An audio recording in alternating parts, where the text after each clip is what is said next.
ladies and gentlemen. Welcome to Tex Messages. I'm the parasite of the show, Rick Tex. We're honored to have you here joining us once again. It's Monday evening, January 14th, 2019. Hard to believe it's already in the middle of January of the new year, but that's usually how time goes, ladies and gentlemen. It's a very linear and progressive occurrence that's also quite predictable. Now, if only other things were as predictable as the passage of time, it would greatly simplify things a lot. Now, you may have heard discussions before about the space-time continuum and how if you're traveling the speed of light, that time is actually slowing down. And it seems like a bit of a misnomer, because if you consider time, it's basically just a scientific formula created by man to calculate mathematics a lot easier. So it's not really something that you can put into some distance formula or speed formula and say it actually changes, because it's just a fixed constant.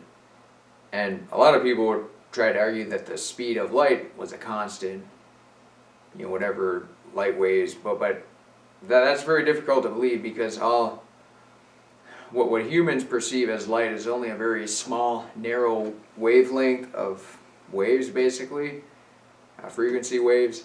So to say visible, I mean, they all have different intensities, and they can travel through different medians and everything. I mean, hell, light doesn't even travel through a solid object, what we perceive as a solid object. So to say that light is the speed of light is constant is very difficult to believe, as opposed to saying time is a constant, because that's basically man-made. I mean, you could say, yeah, the Earth, most of the way we tell our time is the Earth rotating. Say one revolution of the Earth is one day or whatever, or one revolution of the sun around the Earth. Or if the Earth is flat, I guess one rotation of the sun around the outside of the circumference of the Earth, whatever the case may be. So I mean, I guess you can say the Earth could rotate at different speeds or velocities relative to the sun and all this other stuff, and yeah, then time would probably change based on that. But so the measurements we've derived are, you got second, minutes, hours, days, years, months, weeks, decades, millenniums, thousands of years, whatever that's called. So if the Earth's rotation did slow down, it would require, that we would have more quote-unquote time in the day.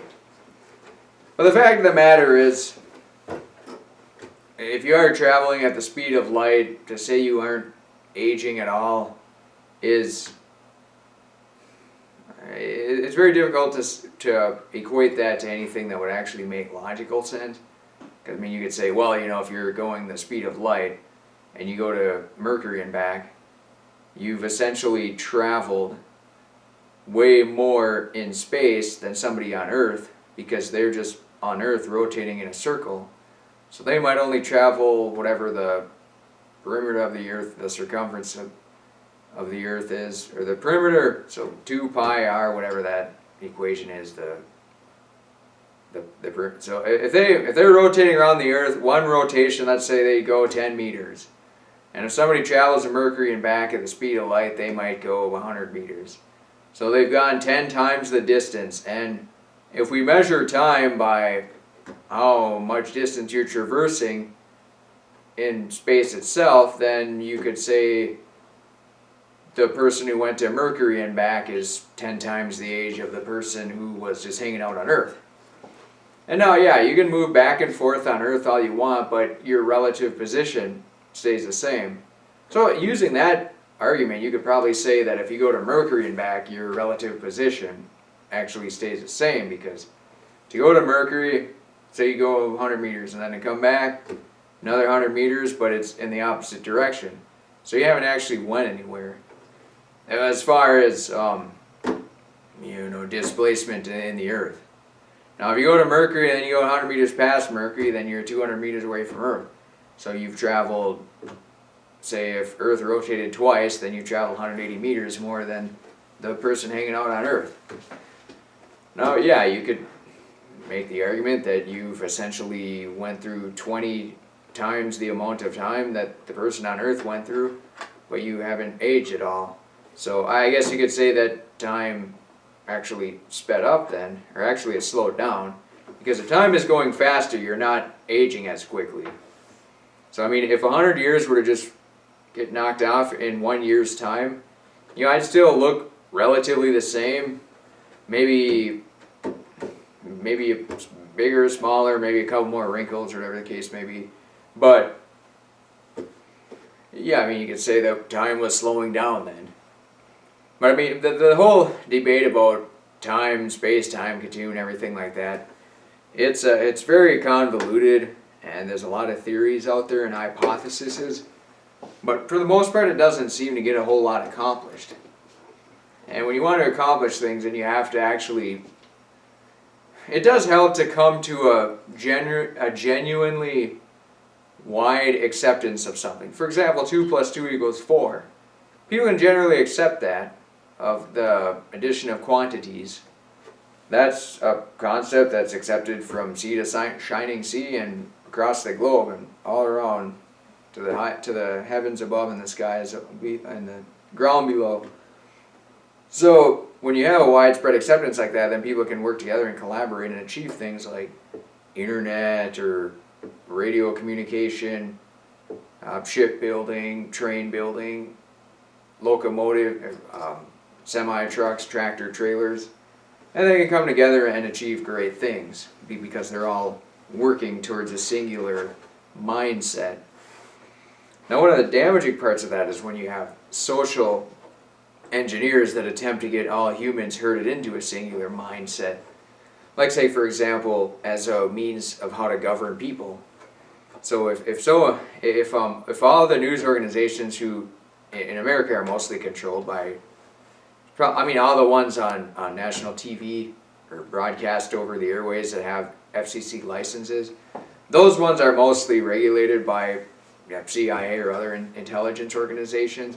And there was actually a law or a bill passed about 5 years ago that said that it was totally okay and fine to lie to the American public.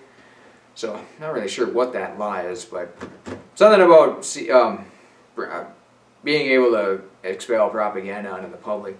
So what we have is a lot of news organizations are run by essentially maybe a half a dozen different companies, and then they might even have parent companies that are all owned by 1 or 2 separate branches or whatever the case may be. So a while back there, Roddy Piper, he was going to make some show, and it was on one of those network broadcast stations. But yeah, they had it all planned out, and I don't know if they actually filmed or not, but they're certainly balls deep in it at that point. And then they just got a call from an executive and said he just cut it off at the ankles. Said it was a no-go. So I mean, it really only takes one person at the highest level to cut it off for everybody else. There's also the danger of centralizing power and why people like to maintain sovereign states. So you may look at a map and see all these borders and walls and everything and all these separate countries, but yeah, some of the leaders of those countries are very bad people that have malintentions or malicious intention. Some of them are even propped up by other countries who have a significant amount of power, but they choose to do dirty work in those particular countries because they're weak and small and they can manipulate elections a lot easier and leadership changes. So the fact is, though, to have the division of power, like the whole U.S. government is set up to be the division of labor or something, whatever the case may be. Well, I mean, not labor, but just the judicial, executive, and whatever the other branch is, presidential branch or something like that. So they all work together, the balance of power. Certainly not the balance of labor, because the government doesn't really do any labor. They are good at leeching, though. And to be a leech does require some physical effort, so I guess you could say in that regard, it is a bit laborious. But for the most part, you have the division of labor. Now, if you look at a world or a planet map, you got all these different countries, and some of them have good ideas, some of them have not so good ideas. A lot of them are interdependent on each other, too. You might see, say for example, socialism. In a country like Venezuela, which is not really supported by U.S. economic taxpayers or any other country's taxpayers, then socialism completely fails and collapses, so everyone just, uses as an example to blame socialism for being a poor governing entity. But then if you look at a country like Sweden and Norway, which can get all the money they want from the U.S. for the oil they got offshore and everything, and for some reason the socialism there works just fine, it works great. And you certainly have to look at the ulterior variables here as well. To say, oh, well, I mean, they're getting a lot of foreign money to prop up their government and pay the people to essentially not do anything, or just to pay 50% in taxes. And since they're getting plenty of income from other countries, they still have plenty of resources to go around. So it is very careful to be cautious when you're evaluating different circumstances as well. And then, of course, you got the dictatorships where people get into power and then just kill a bunch of random people. Most of it is just political dissenters, but they can somehow pinpoint penalties and crimes upon them to sort of justify their actions and to make it look rational and logical to the general public. And usually the first thing you do is you control the minds of the people and the hearts and the souls. And to do that, you generally parade around news organizations that appear legitimate. Because say, for example, if you're watching whatever, the CNN, CBS, ABC, NBC, whatever, KARE 11, Fox News, they might have 10% of their news good and great stories, and so fell into a well and then they rescued her, and it's a good story, makes them look good. They'll put in a few of them stories that look like legitimate news organization, but then they'll put in a lot of the stories about how they want to, sexualize children or make criminal fractional banking look legitimate, or that everyone needs to put loans on their houses, and how the economy is tanking, but they're just manipulating numbers to try to drive the mood of the population. Because banks were originally called banks as the banks of a river. They control the flow. So a bank can basically control an economy just however they want to put out for interest rates and how much money they want to suck out of the economy. But by and large, banks have basically unlimited resources. Well, at least the Federal Reserve does, because they can just print money without any oversight, and they've actually never really been audited, and they're a privately owned banking cartel. So that's why when you hear people that are disgusted with corruptions in politics and leadership in general, and they say it all comes down to greed, it does on not the highest level, because the people at the highest level can just make all the money they got. They're just doing it for, I don't know if it's a spiritual war or just for fun, or they're just sick, demented people. But the minions, most of the people that you'll see in political office, those are the ones who are doing it for the greed. I mean, they know that their masters have unlimited deep pockets. So, say for example, a lifetime congressman, they'll go in as just normal people. That they might have been somewhat exceptional at their grades or some accomplishments prior to being a congressperson. A lot of the times, though, they're connected in some way. Maybe their dad or parents worked for the CIA or some other intelligence organization. A lot of our presidents have been that way. In fact, probably the last 3 presidents we've had have been affiliated with intelligence organizations in some way. Whether their wife was, daughter to a crime boss, or whether they themselves were sons to an actual CIA operative. So that's usually who dictates leadership, and they're able to just manipulate characters and find somebody who's ideal for the role. So I mean, you might see a couple of people and they just got the look to them that they're up to no good and there's nothing upright with them. But then you got a couple of people who behind the scenes are certainly not up to any good, but at the surface they look like they might be legitimately good people. Plus there's also character politics that's played a lot now. So that's probably the biggest thing. I mean, if you can put somebody, prop up an identity to where nobody is allowed to criticize them in any way, shape, or form, because then they'll automatically be labeled as criticizing that identity. Those are usually the people that are ideal to run in political office nowadays. Even if they have zero experience or just zero knowledge of how the system works, or just really zero knowledge at all. If they're just willing to read teleprompters and maybe make a few line sentence speeches, then they're good to go. They're the man or the woman, as the case may be. So with that being said, ladies and gentlemen, I didn't really look into news articles too extensively today. That's why we've gone off on a tangent here. But one of the news articles we did read is your liver hormone puts the brakes on metabolism. Now, one of the things that's interesting about reading some of these news articles is because you read that the liver secretes hormones, and I mean it's obvious that the pancreas secretes hormones. It does the insulin and everything. But the liver secretes it as well is also interesting, and it really illuminates you to the fact that all your organs are working together. You know, they all have an objective, they all communicate with each other, and it's usually through hormone secretion. And say, for example, if you're talking to somebody, the sound waves coming out of my mouth, out of my auditory, whatever, tongue or teeth and all that stuff, it has to reach you, and to reach you, your ears have to be open and clear and everything too. So when your body sends out these hormones, the receptors had to be clear as well. So if you're eating dangerous chemicals that mimic these receptors and they're clogging up the receptors, the body's not going to be able to send these signals to the other organs that need to hear that signal. So your hormone, the liver hormone puts brakes on metabolism. What they found is that when they use mice on these testing, because mice are mammals and they're pretty similar to human beings. So the hormone is elevated when burning lots of energy. They called it Tsukushi, TTSK. It regulates nutrition, metabolic and hormonal pathways. What they found is that when the hormone is blocked, mice accelerate calorie burning. And when those mice without the TSK had a higher body temperature, indicating that they're burning more calories. Because when you burn calories, think of it like a fire. You're giving off heat. You're altering the chemical compound of these certain ingredients, chemicals, whatever, elements, and you're creating heat. It's a byproduct. It's like CO2. If you combine carbon and oxygen, you create CO2 and heat, or whatever the case may be.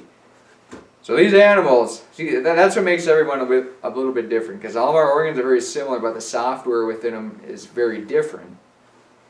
So somebody's software might, if they start using a bunch of energy, then they're not producing as much of this TSK hormone, so then their metabolism isn't really speeding up, so they're not,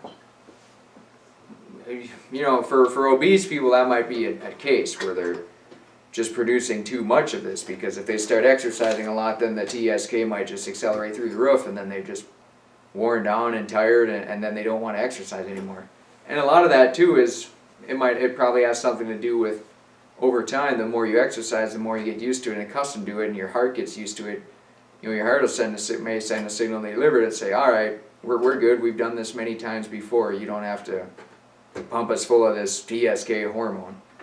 So then the body will just get cardiovascularly fit, and then it won't have to slow down your metabolic system to allow you to gain weight, or to create weight gain, as you know, if you're eating more calories than you're burning. So it's just further proof that the human system is very elaborate and complex. A lot of things work together in conjunction. That's why it's just best to always try to, you know, work hard and do good and focus on your goals, even if you feel like you're a very sick person, because it's day to day. You definitely can't definitively pinpoint what is causing the sickness, whether it's poor sleep, poor diet, maybe you're drinking out of a dirty water container, or your water got dirty in general, or you're eating some bad chicken, or some avocados that got rotten. So there's a lot of things that can happen to you. You know, just as Ario Speedwagon said, you just want to keep pushing, even if you think your strength is done. And of course, rest and relaxation are also important as well. You certainly don't want to neglect that, ladies and gentlemen. But by and large, you just had to put faith in the higher intelligence, and it'll guide you to the path of righteousness. And other than that, just make your societies great again. And this will definitely put a wrap on the show, ladies and gentlemen. We certainly appreciate you joining us, and we're honored to have you. We salute you. We hope you will be joining us once again tomorrow night, God willing, and good night.